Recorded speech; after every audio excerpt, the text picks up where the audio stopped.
Azt nem lehet, hogy elindulunk anélkül, hogy baszogatsz?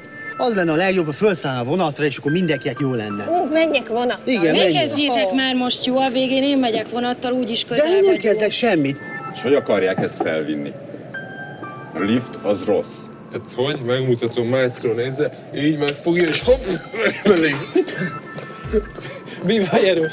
Csak az a baj, hogy skinhead. Első körben nézd meg ezeket a rajzokat. Tetszenek? Nem. És izgulok. Suicide-dal fog kezdeni. Biztos, hogy mindenki öngyilkos lesz tőle. Ja, csak addig még meg se jelenik be az. Lesz a romba az meg. Írogatok. Írsz? Mit Próbálsz írni. Meseszerű, igaz történetek. Szépen. Figyelj, nyugi már. Nem nagy cucc, csak hagyd, hogy jól felizguljon, és akkor nem kell sokáig csinálnod. Csókolom. Sziasztok.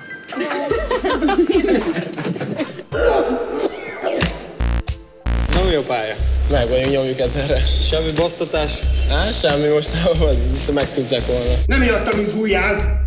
Azért izguljál, mert te rajzolgatod egész éjjel azokat a szarokat. Ezért izguljál! Figyelj, már nem vágod. Suicide, megjött már? Itt repül, ahol repül a kis galamb. Nem kérem! Léci. Mi van veled?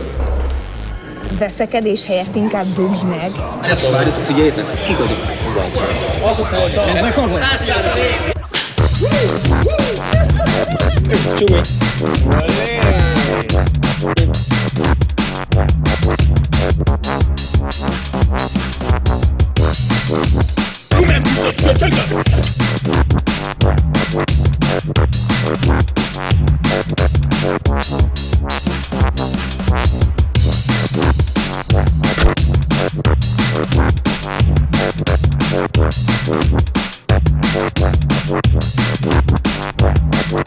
Csöcs, mi a pálya van vele, te? Ne, Léci, nem a sztoriba vagyunk, köszike.